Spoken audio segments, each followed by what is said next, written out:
Mari kita berdoa. Oleh karena kemurahan-Mu saja Tuhan, kami ada sampai saat ini. Biarlah pujian kami yang kami naikkan di hadapan Tuhan ini benar-benar berasal dari hati kami, bahwa kami memiliki kesadaran bahwa kami hidup sampai detik ini semua karena kemurahan Tuhan. Bukan karena kuat kami, bukan karena hebat kami, melainkan semata-mata karena Engkau Allah yang hebat, yang senantiasa memberikan kehidupan, memberikan kemurahan-Mu dalam kehidupan kami. Terima kasih Tuhan buat kemurahan-Mu. Terima kasih Tuhan buat kebaikan. Sungguh kami tidak bisa membalas kebaikan Tuhan selain memuji dan memuliakan Tuhan dalam kehidupan kami. Bapa di surga, tibalah saatnya kami akan merenungkan firman-Mu. Biarlah firman-Mu dapat memberikan kekuatan kepada setiap kami di dalam menghadapi situasi dan kondisi saat ini. Dan biarlah firman-Mu dapat memberikan pengetahuan firman Tuhan yang benar sesuai dengan pengajaran-Mu. Dan biarlah firman-Mu dapat menegur setiap kami ya Tuhan. Terima kasih Tuhan, terima kasih. Kami menyerahkan waktu ini ke dalam tangan-Mu. Berkati hamba-Mu yang menyampaikan firman Tuhan. Berkati juga seluruh jemaat yang mendengarkan di rumah masing-masing. Kiranya berkat Tuhan melimpah dalam kehidupan kami. Berikan kami hikmat dan berikan kami kekuatan untuk kami dapat melakukan firman. Dalam nama Tuhan Yesus kami berdoa. Amin.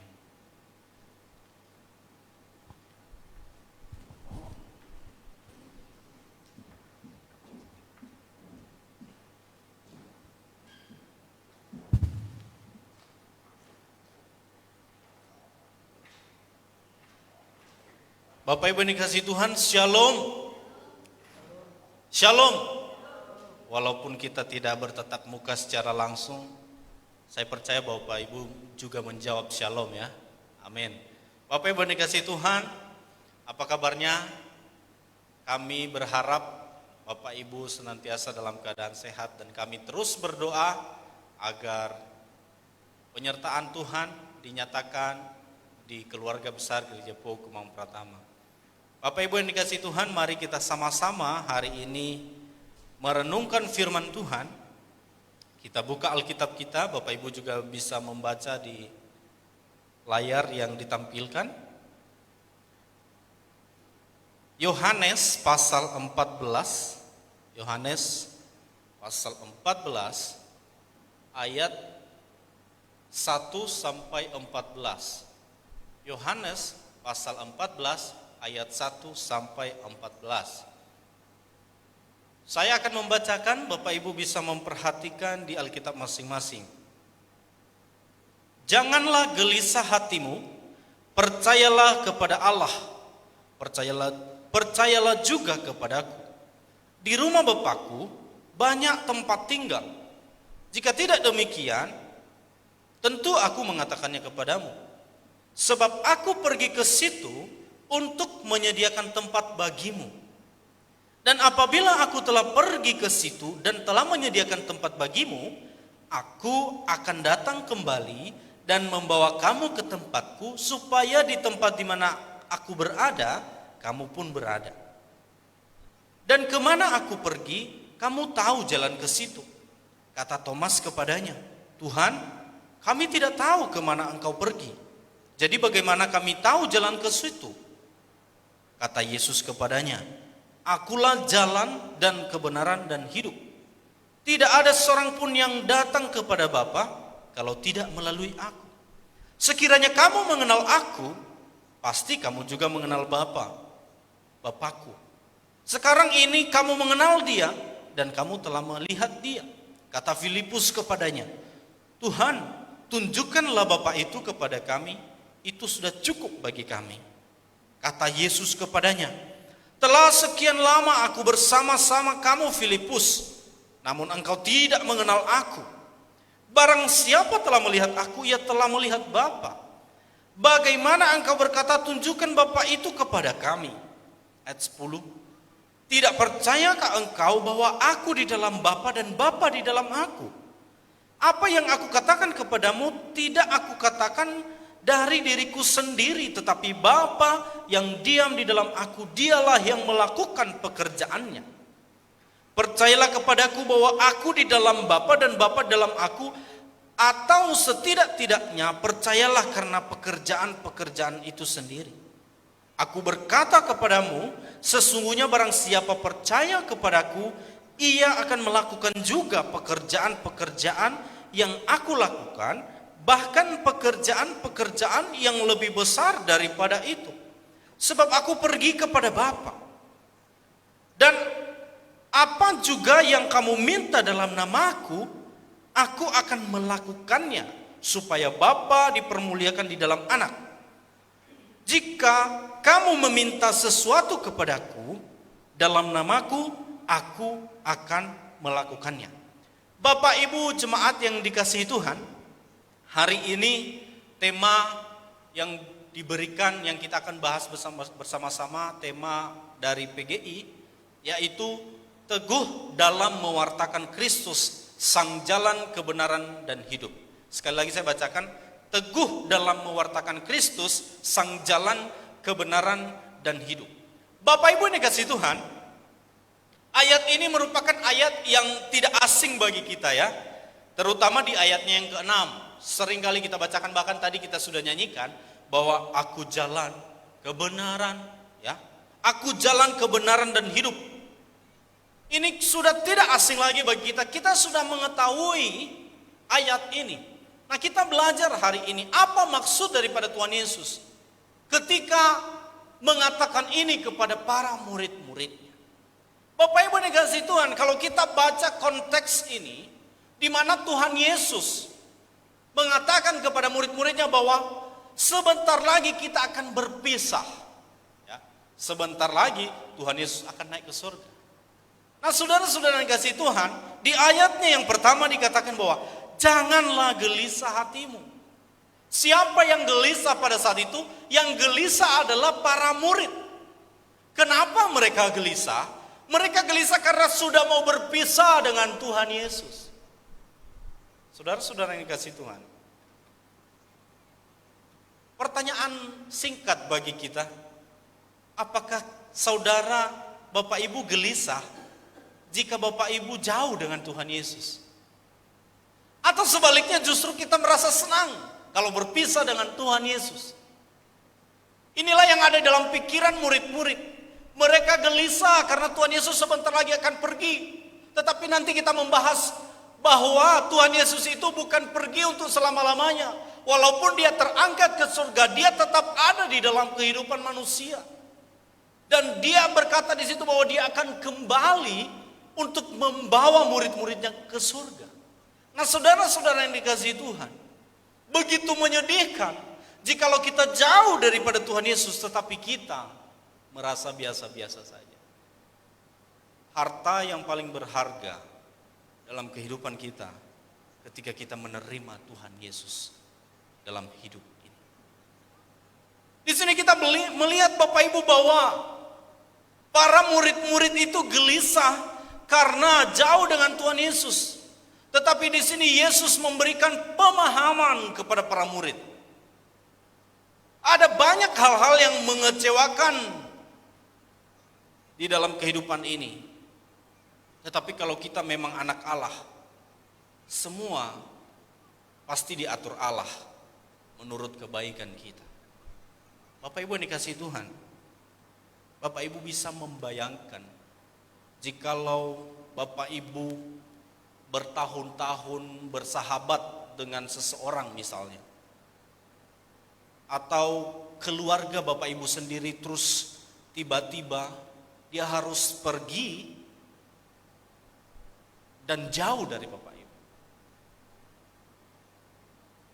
Orang tua saja kalau anaknya pergi kuliah misalnya di luar negeri, seperti saya dulu waktu saya kuliah di Surabaya, lulus SMA saya kuliah di Surabaya, saya pergi, begitu sedihnya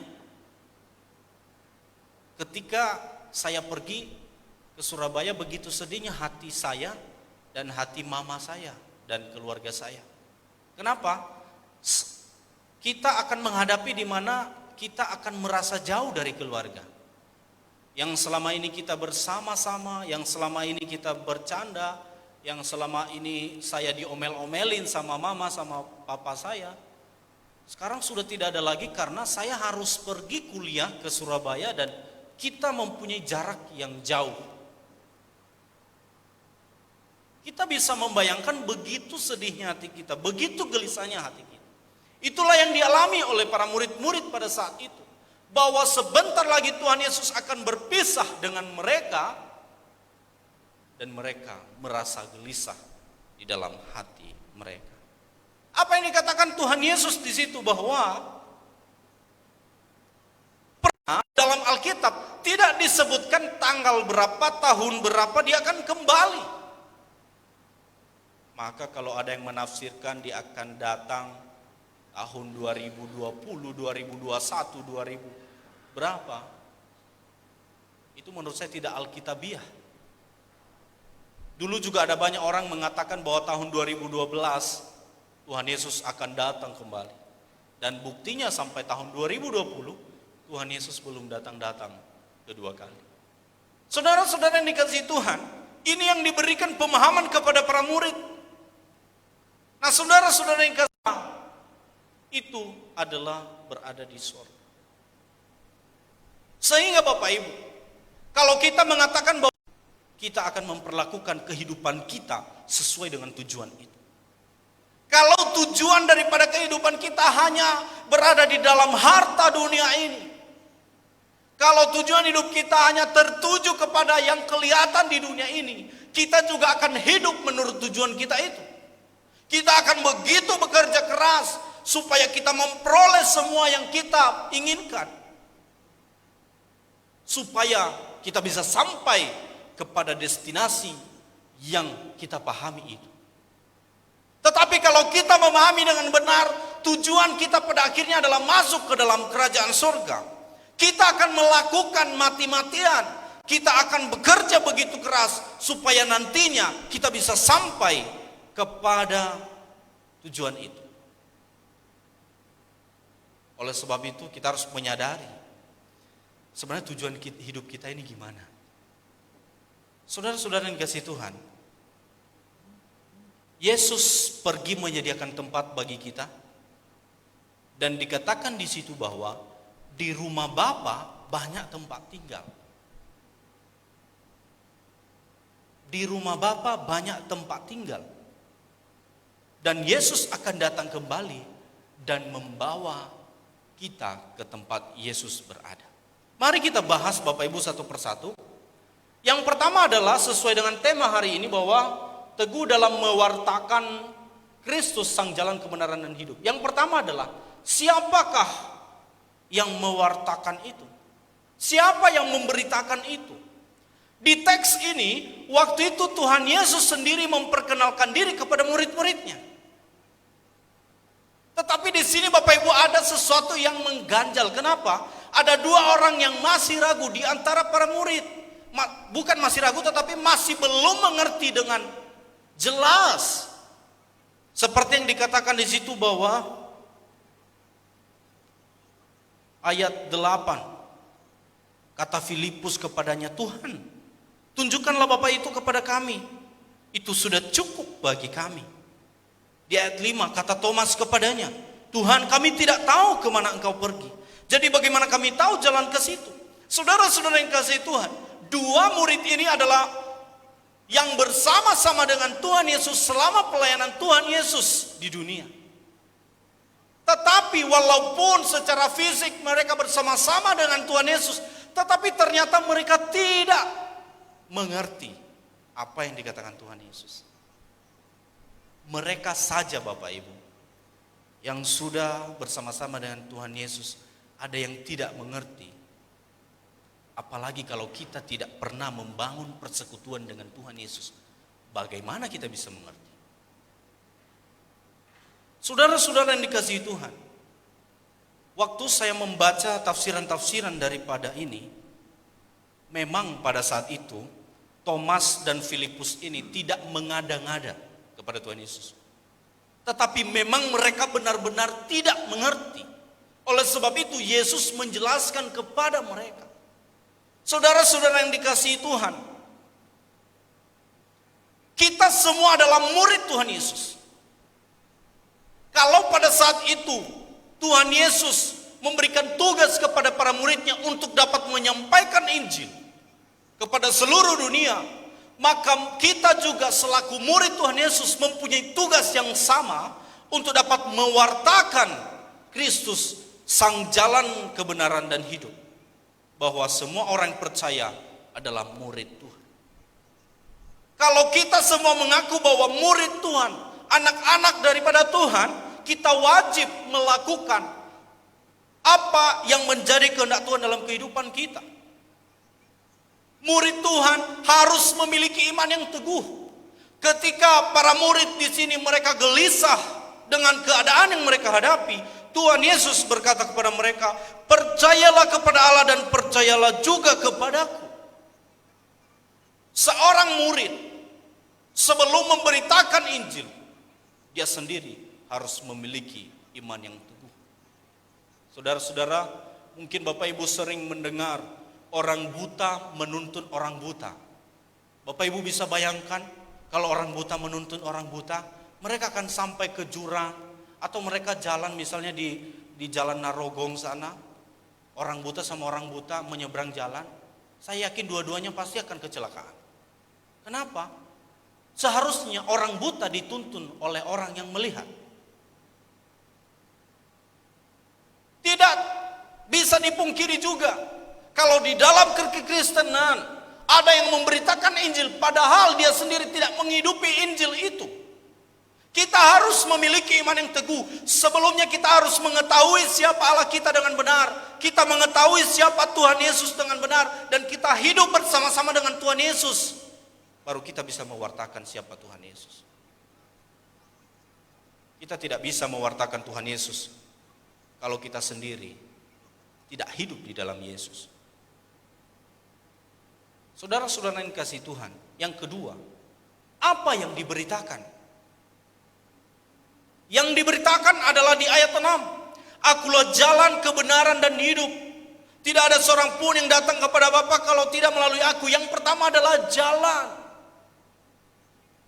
Bapak Ibu yang dikasihi Tuhan, Tuhan Yesus tidak mengatakan bahwa akulah penunjuk jalan.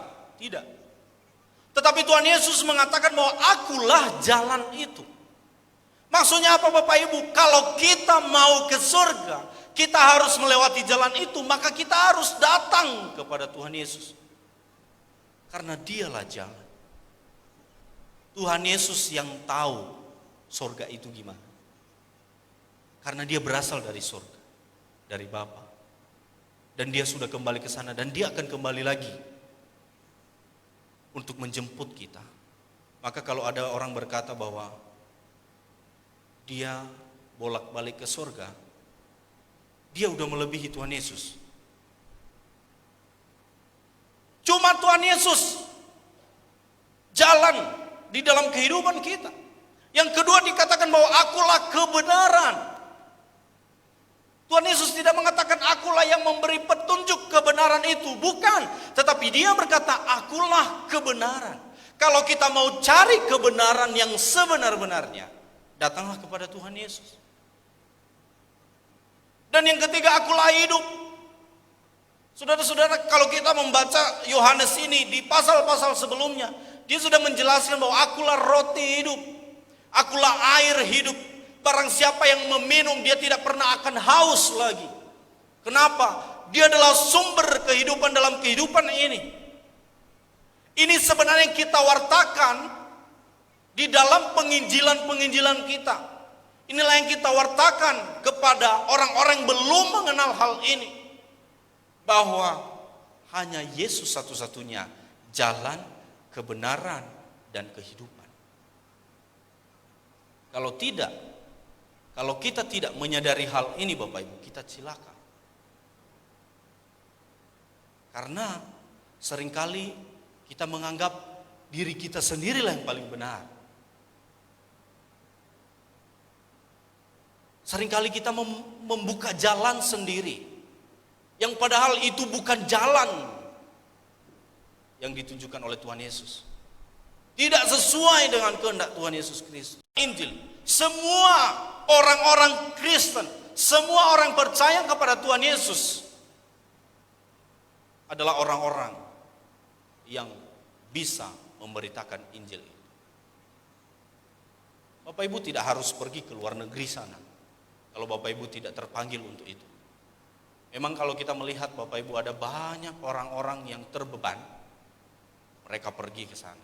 Kalau kita mengingat kembali, terutama bagi saudara-saudara suku Batak, kita melihat begitu banyak pengorbanan yang datang dari luar negeri, datang ke Nomensen, datang ke suku Batak.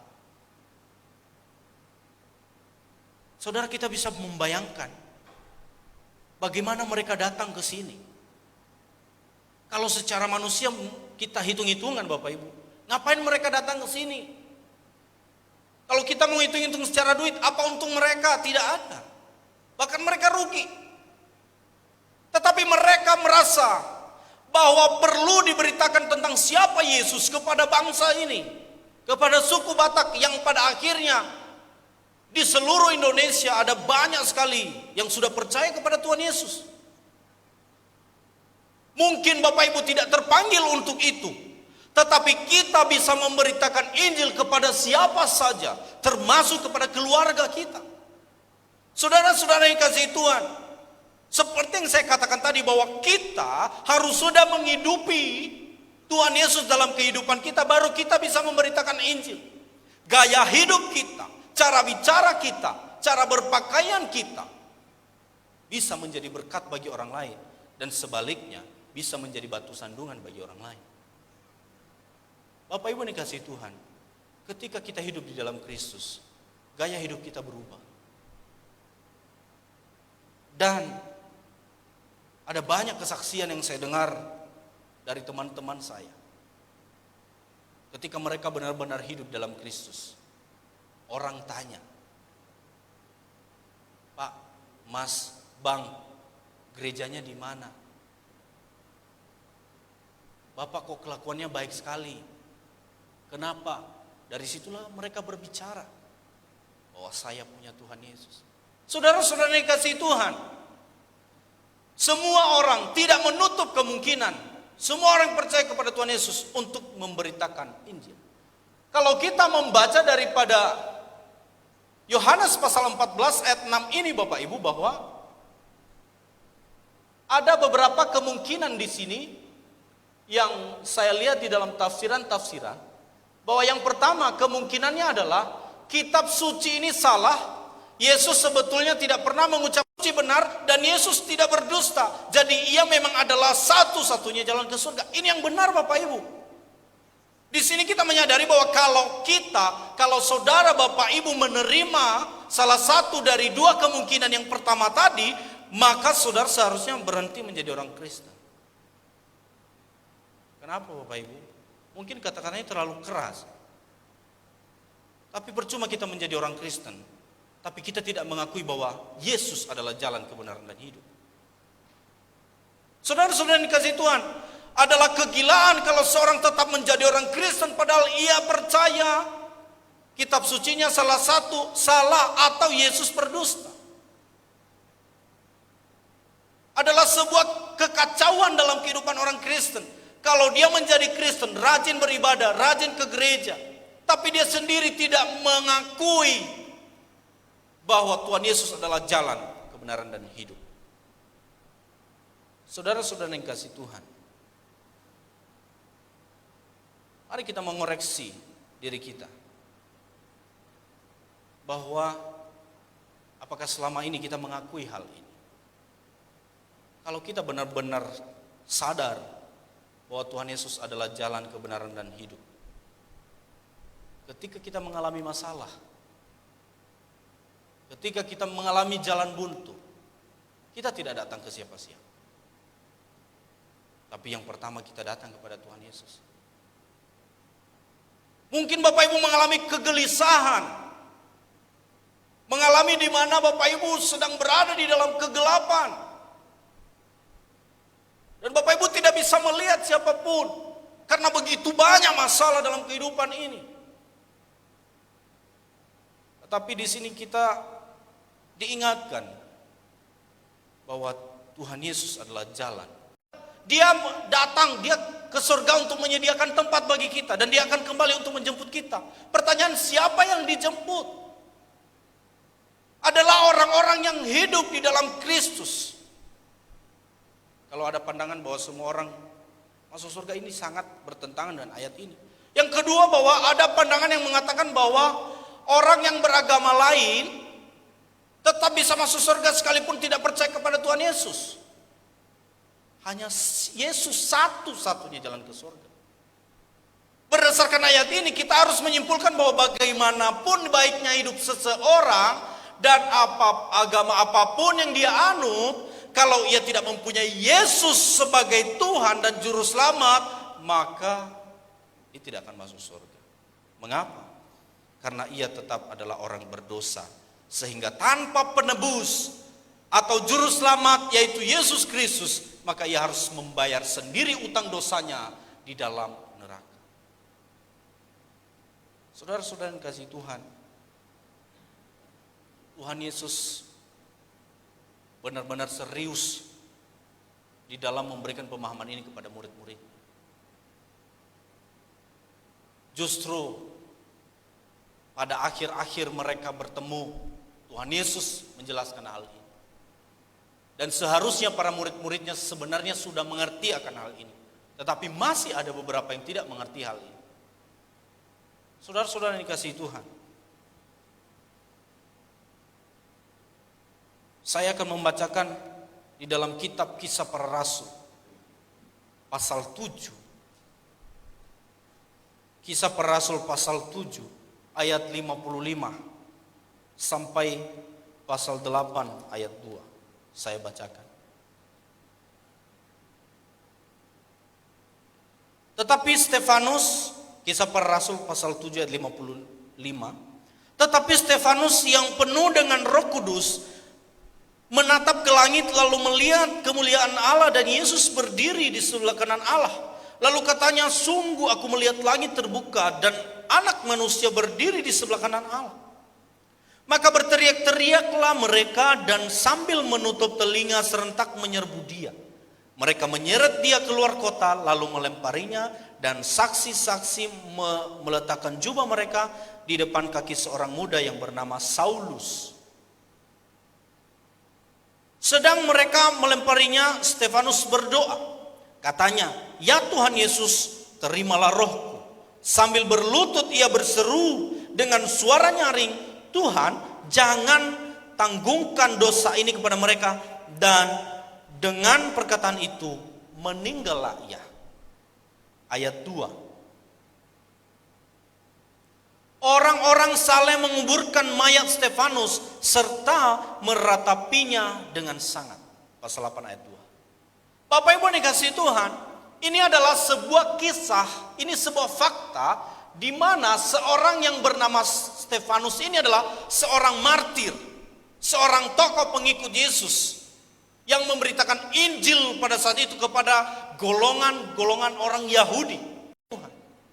Begitu luar biasanya Stefanus dalam memberitakan Injil, sampai dia harus mati di dalam mempertahankan kebenaran yang telah diajarkan oleh Tuhan Yesus ini kepada murid-muridnya, termasuk kepada Stefanus dan termasuk juga kepada kita, orang-orang yang percaya kepadanya.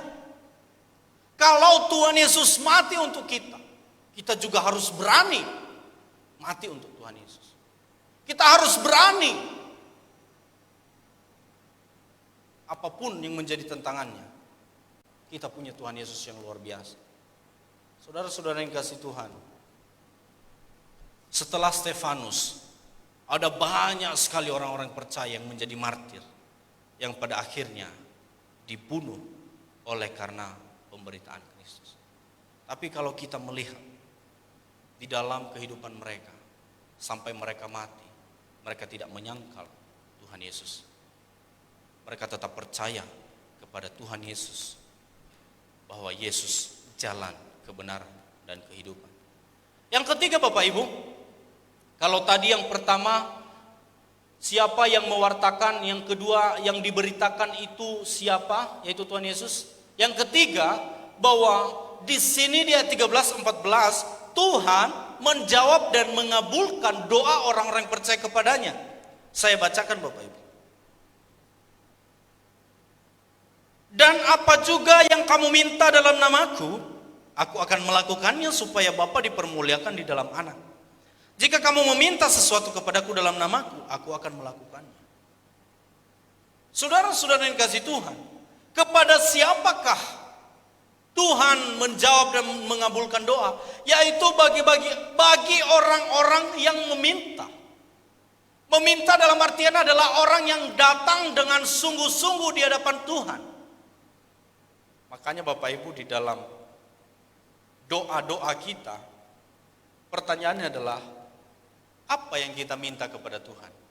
Jangan-jangan yang kita minta adalah keinginan kita sendiri, kehendak kita sendiri, tidak sesuai dengan kehendak Tuhan. Tuhan tidak menjanjikan bahwa Dia akan mengabulkan semua permintaan kita. Tetapi Tuhan berjanji akan mengabulkan doa kita sesuai dengan kehendaknya. Maka kalau Tuhan belum menjawab doa kita, kita harus mengoreksi. Apakah yang kita minta sudah sesuai dengan kehendak Tuhan atau tidak? Bukan keinginan kita, Bapak Ibu. Di sini kita melihat bahwa Tuhan mementingkan kita datang kepadanya. Tuhan mementingkan persekutuan, kebersamaan dengan saudara adalah orang-orang percaya. Saudara-saudara dikasih Tuhan, apakah dalam berbakti, pada waktu kita saat teduh setiap pagi, apakah kita melakukannya sebagai tradisi di dalam keluarga kita, atau karena kita ingin bersekutu dengan Tuhan? Apakah pada waktu kita berdoa kita hanya sekedar meminta sesuatu, meminta terhindar dari sesuatu, atau kita ingin bersekutu dengan Tuhan?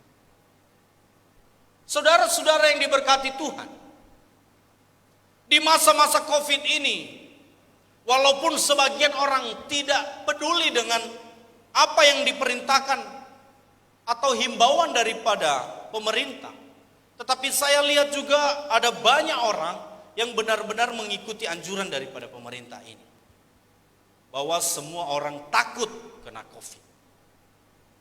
Saya membayangkan Bapak Ibu, kalau kita sebagai orang-orang Kristen memperlakukan dosa itu seperti kita menghindari COVID-19 ini, di mana kita begitu hati-hati supaya kita tidak terjerumus ke dalam dosa, di mana kita begitu hati-hati menjaga kesehatan kita supaya kita tidak terjangkit dari virus corona ini. Ini menjadi perenungan bagi kita. Seandainya saja kita menjaga hidup kita ini seperti kita menjaga kesehatan kita di virus corona ini, saya percaya Bapak Ibu bahwa kehidupan kita akan semakin hari semakin berkenan di hadapan Tuhan. Dulu yang tidak terbiasa pakai masker, sekarang kalau keluar nggak pakai masker rasanya lain gitu. Saya dulu juga pakai masker, rasanya sesak nafas, nggak terbiasa. Tapi lama kelamaan saya pakai masker mulai terbiasa dan saya bisa bernafas dengan lega. Saudara-saudara yang kasih Tuhan, ketika kita sudah terbiasa di dalam melakukan dosa, terus kita akan berpindah supaya kita tidak melakukan dosa itu lagi. Begitu prosesnya menyakitkan Bapak Ibu. Yang sudah kita terbiasa melakukan kehidupan yang lama kita, sekarang kita hidup di dalam Kristus, kita meninggalkan semua itu dan kita masuk dalam kehidupan yang baru. Tidak mudah Bapak Ibu. Seperti seseorang yang susah sekali tidak pernah memakai masker dan sekarang dia harus memakai masker untuk melindungi dirinya daripada virus itu. Lama kelamaan akan terbiasa. Saudara-saudara yang dikasih Tuhan, mari kita jaga iman kita selain kita menjaga imun kita. Ketika Paulus menasehati anak rohaninya yaitu Timotius, dia berkata bahwa latihan badani terbatas gunanya. Maksudnya apa Bapak Ibu? Kita bisa melatih badan kita dengan imun yang begitu kuat. Tapi badan kita ini hanya berguna selama kita ada di dunia ini. Terbatas gunanya. Tapi bukan berarti itu tidak penting. Itu sangat penting. Tetapi ada yang lebih penting daripada itu. Bahwa latihlah dirimu beribadah. Itu yang dikatakan Paulus kepada Timotius. Latihlah dirimu beribadah. Karena ibadah itu mengandung janji untuk kehidupan sekarang dan untuk kehidupan yang akan datang. Bapak Ibu bisa baca di Timotius. Saudara-saudara yang kasih Tuhan, sekali lagi saya berkata bahwa kita harus menyadari destinasi kita sebagai orang percaya. Bapak Ibu yang dikasih Tuhan, kalau Bapak Ibu naik pesawat, terus tidak tahu kemana harus pergi, itu cilaka Bapak Ibu. Apalagi Bapak Ibu tidak tahu bahasa Inggris misalnya. Terus Bapak Ibu dibawa ke Amerika sana. Tidak tahu tujuan. Saya berharap kita datang ke gereja ini, kita menjadi orang Kristen, kita tahu nanti tujuan akhir kita itu apa. Itulah yang harus kita beritakan kepada banyak orang. Kenapa Bapak Ibu banyak orang yang tidak menyadari tujuan hidupnya, yang pada akhirnya ketika mengalami masalah dia bunuh diri. Kenapa tidak tahu tujuan hidup? Saudara-saudara yang dikasihi Tuhan, biarlah di dalam kondisi yang sedang kita hadapi saat ini, marilah kita tetap teguh di dalam Tuhan. Kita tetap memegang bahwa Tuhan Yesus yang kita percaya adalah jalan, kebenaran dan kehidupan. Marilah kita memberitakan kepada orang lain. Mungkin saat ini kita tidak bisa memberitakan karena kita harus menjaga jarak. Mari kita menggunakan media, sosial media untuk memberitakan Injil. Saudara-saudara yang dikasihi Tuhan, sosial media itu bukan hanya kita gunakan untuk main-main TikTokan saja. Tapi mari kita menggunakan juga untuk hal-hal yang bermanfaat. Di mana orang-orang kalau kita memposting sesuatu di sosial media, semua orang lihat. Ribuan orang lihat.